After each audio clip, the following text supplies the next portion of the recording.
Hello and hello again, this is Tibblewinkles, and welcome to a re-recorded episode of Dream Daddy, a dad dating simulator. So, why did I say this is a re-recording? Well, guess what?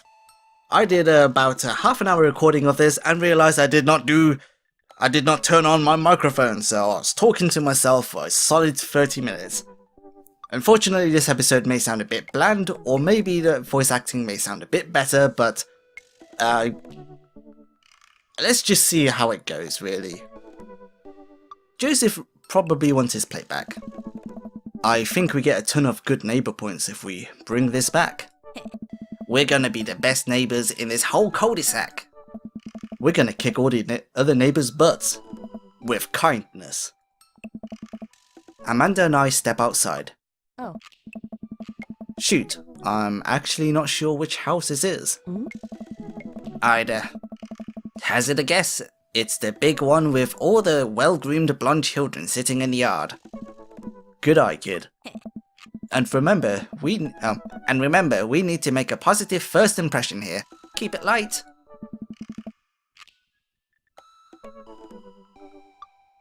Sorry there. Okay. We walk up to the kids and wave. Hey guys, is your dad around? They all just stare at us blankly. We just wanted to, return this nice plate and thank you for the cookies.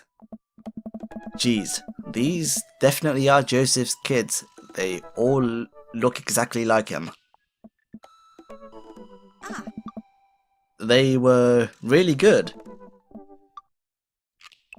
I mean, I heard they were good. I didn't get to eat any. I chuckle nervously. Well, okay, we're just gonna set this plate down on the ground, real gentle, and then back away slowly. Right, Dad? Right, that's what we're gonna do. The kids' eyes bore into us as we scurry away.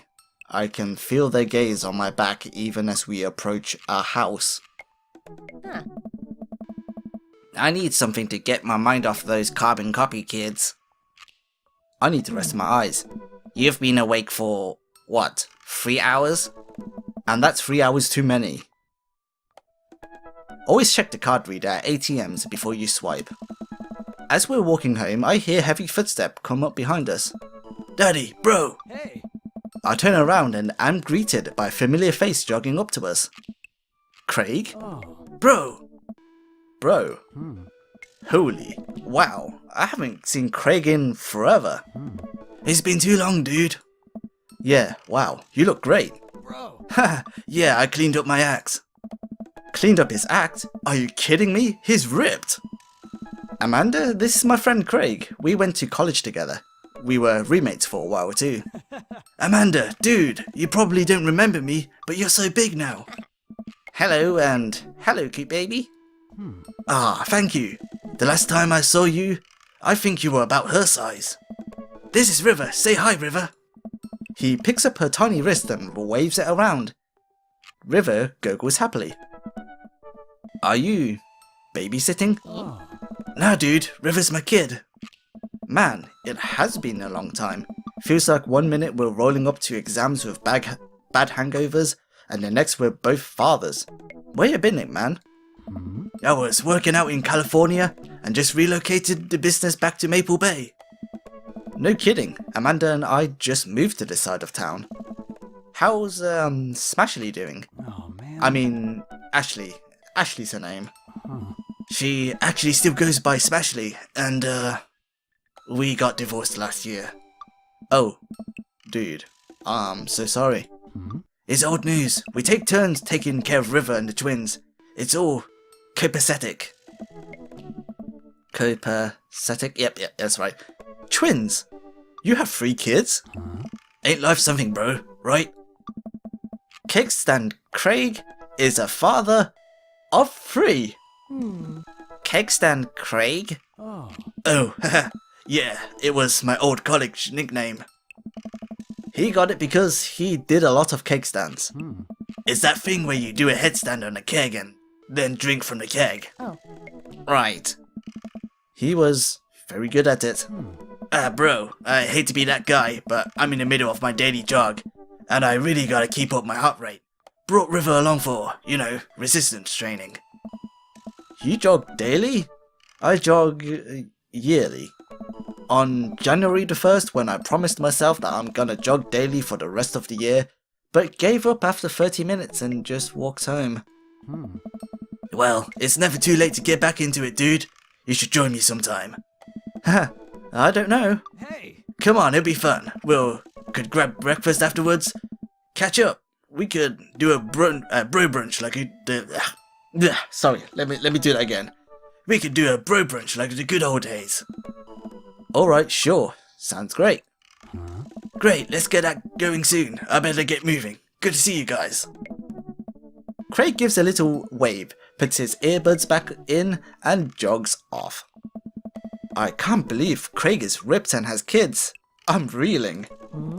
Why is that?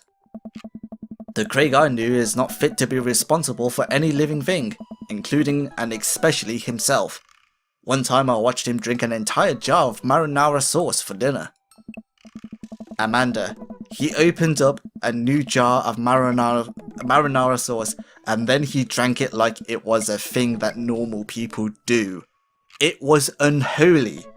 And then I asked him what the hell he was doing and he said, and I quote, "It's basically a smoothie, bro." I mean, technically, he's not wrong. He jogs. He was jogging. He's like a totally different person. Anyway, we better get home. I'll have plenty of time to reflect on how old I feel later.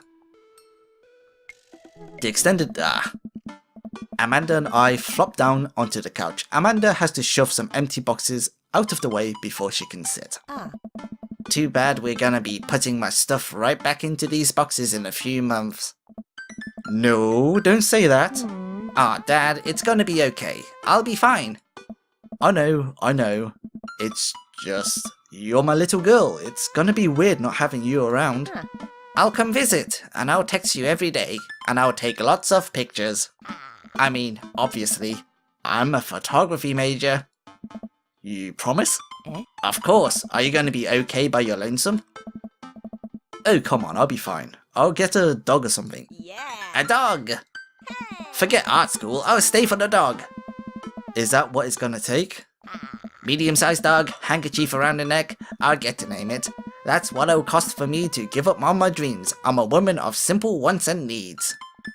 Well, a dog is a lot cheaper than college. Mind you, in the long run, a dog is not cheaper than college. Amanda laughs. Suddenly, a pile of envelopes slides through the mail slot. Speaking of college, Amanda darts over to the envelopes and shuffles through them. She pulls one out and throws the rest back on the floor.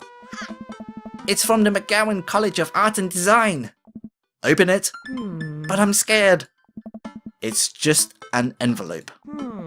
Yeah, it's just like my entire future.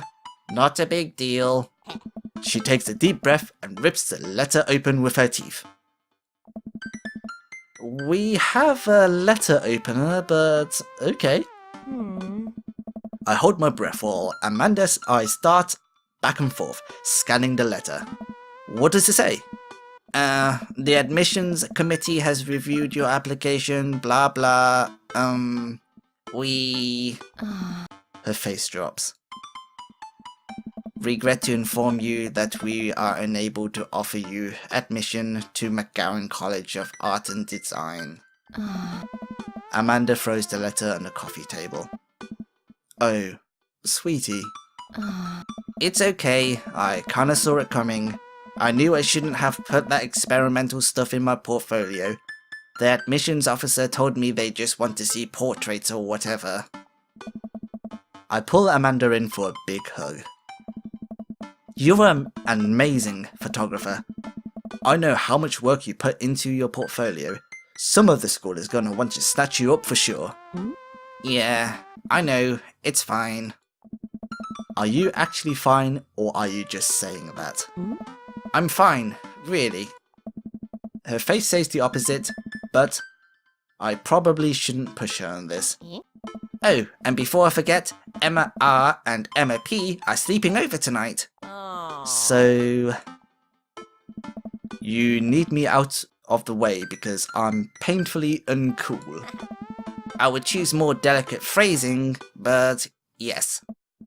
Well, I'll have you know that I conveniently already have plans for tonight, so you'll have the new place to yourself.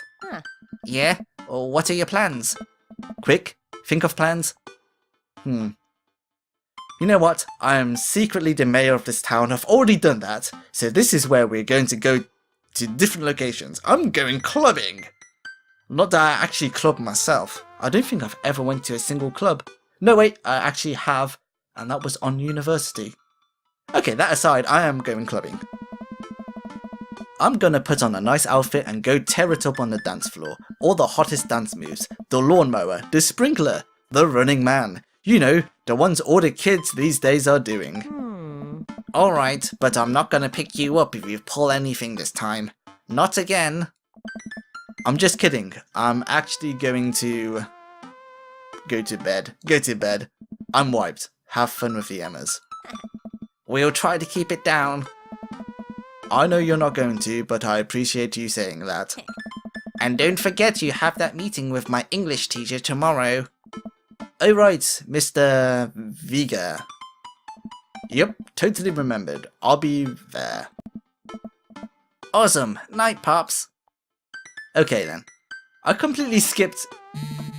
I'll wake up to a text from an unknown number. So, before we continue, if I said I was going to watch the game, I was going to meet 2 extra people, including Robert. So that's what I did on the failed recording, but I'm decided to just skip right to this and continue with this scene. Rise and shine, early bird. Still want to work out? This is Craig, by the way, smiley face. Holy crap, it's 6 AM? Who does 6 AM anymore? Without realizing it, I drift back to sleep. Whoops, must have winked back out. I check my phone again. Hey bud, still wanna get your swole on? I'm ready to tear up the track, hit me up. God, the last thing I want to do right now is work out. But it is Craig, I do want to catch up. Goes to the gym. Hey my man, I need a few minutes to wake up, but let's meet in 20. After a few seconds another text comes in. Sure thing, meet me at the gym. I stretch and my bones creak. Gotta stop falling asleep on the couch. I throw off my blanket and... Hey wait, I don't remember falling asleep with a blanket. Amanda must have tucked me in after I fell asleep. Bless that child. I reluctantly brush my teeth, throw on the only clothes I own that are even kind of gym appropriate, and head out. The neighbourhood is quiet and serene this early in the morning. Birds chirp and the grass is still wet with dew. Surprisingly, the gym is pretty crowded. I spot Craig standing out in front, stretching, of course. He spots me and waves enthusiastically. Hey bro, good morning! Hey, good to see you man. I'm definitely not as pumped up as he is. Maybe I should have had some coffee before I left. You ready to kick some butt? Help! Gotta stay posy, dude. Yeah, with your help I am. I get the feeling that this is gonna be less of me kicking butt and more the gym kicking my butt. But I can handle it with you here. Dude, bro, that means a lot. Hey. We head into the gym and I'm immediately intimidated. All of these people look like they could break me in half, and it seems like Craig is friends with all of them? He high-fives and finger guns all of the cool jocks in the room. They look like they could and would steal my lunch money to spend on protein shakes. His lunch money on protein shakes. That's a weird combination. Okay.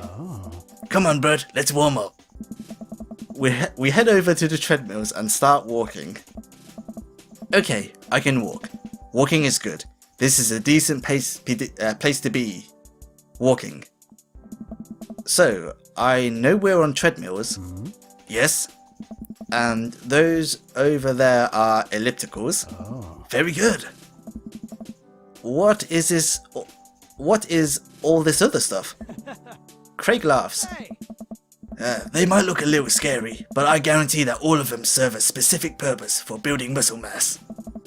I watch it as a dude in a muscle tee flexes a muscle I didn't even know existed on a machine I think was once used to process grain into flour. Okay, that's hilarious. What is that? Why is that guy doing that to himself? That's a good question, bro. What do you think he's doing? Training to crush people's skulls with his thighs? Praying to some sort of pain god? Training to crush people's skulls with his thighs? He's trying to make his thighs so strong that he could crush people's skulls with them? Bro. Yeah, that's pretty much the only reason I work out. Oh no, Craig is turning up the speed. I better do the same. How long have you been doing the buff thing? Couple years. And what do you do when you're not dadding or working out? Or buffing? Oh, I coach my twins' softball team.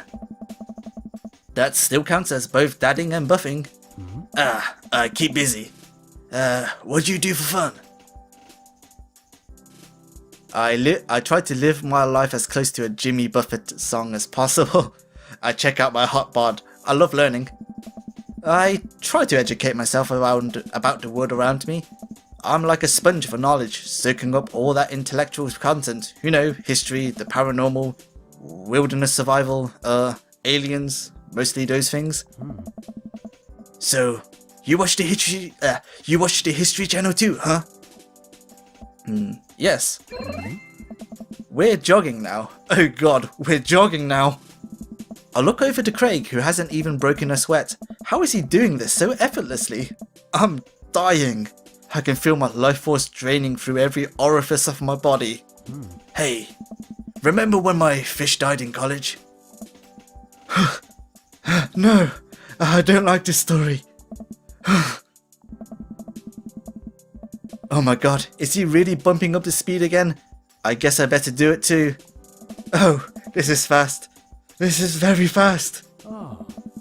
And we were at that party, and you vowed to make me feel better.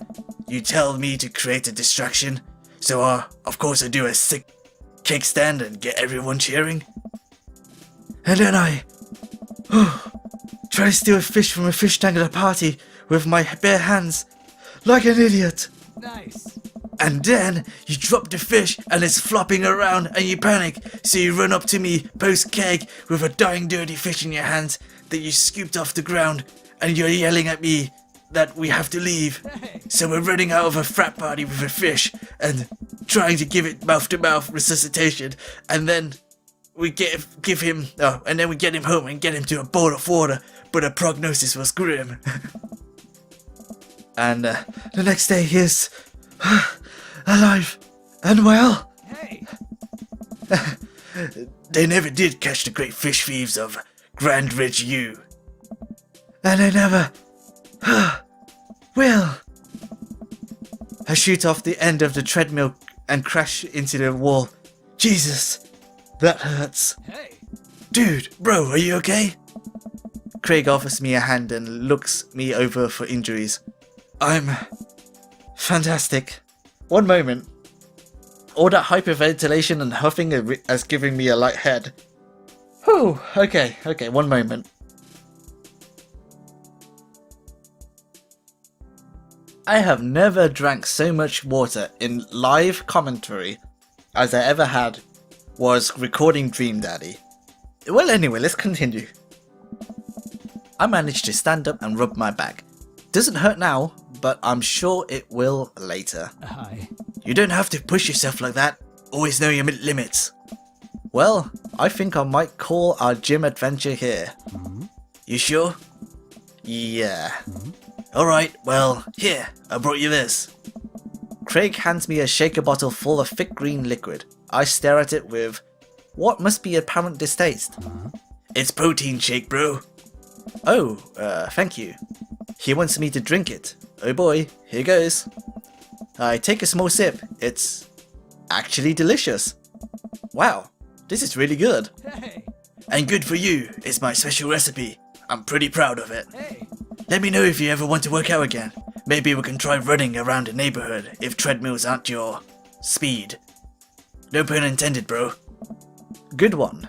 Well, I'm gonna go out. I'm gonna go put some ice on this. Everything. I'll see you around. I leave the gym feeling ashamed. Craig used to order delivery from the pizza place across the street from my dorm, and now he can run circles around me. Literally. Man, I really gotta work on this dad bod. I get home and lie down on the couch. It hurts to move. Oh god, I'm so old. Oh no, I must have fallen asleep. What time is it? Shoot, it's 3:55. I'm supposed to be at Amanda's school in 5 minutes. I frantically put on some clean clothes, apply a generous amount of deodorant, and run out the door. Drinking too much water, blah blah blah. I arrive at Amanda's school and check in at the front desk. They give me a bright orange visitor sticker and send me on my way. I'm barely awake and feeling pretty haggard, but hopefully nobody will notice. I check my watch and am relieved to see that I'm only 2 minutes late. Wait, was it room 103 or 108? I spot a youth standing at his locker and approach him for help.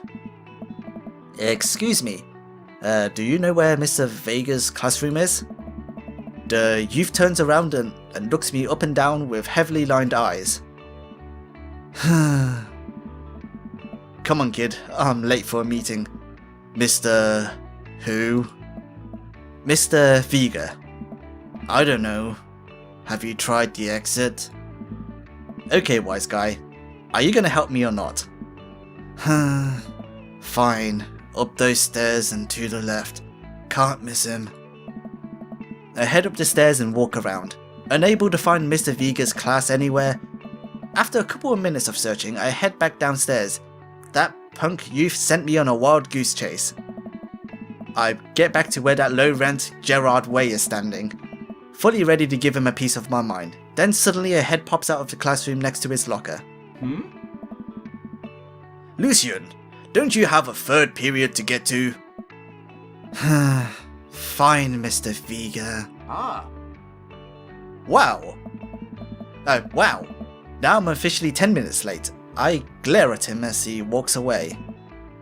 We're not cool. Oh. You must be Daddy. This period's almost over. Would you mind waiting in the back? Mr. Vega leads me in, and I take a seat in one of the comically small students' desks in the back. I might get stuck in this. Alright, where were we? Now, who can tell me about the unreliability of the narrator in J.D. Salinger's Catcher in the Rye? Yes, Colin? Colin stands up and does the thing where he blows into the crook of his elbow to make a fart noise. The whole class erupts in laughter.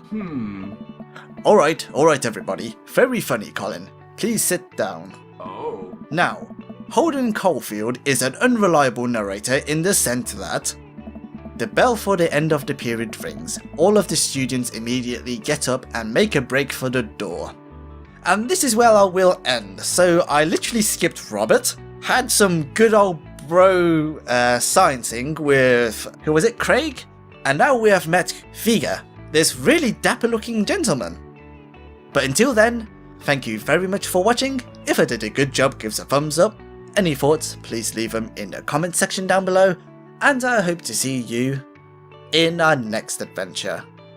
Bye bye.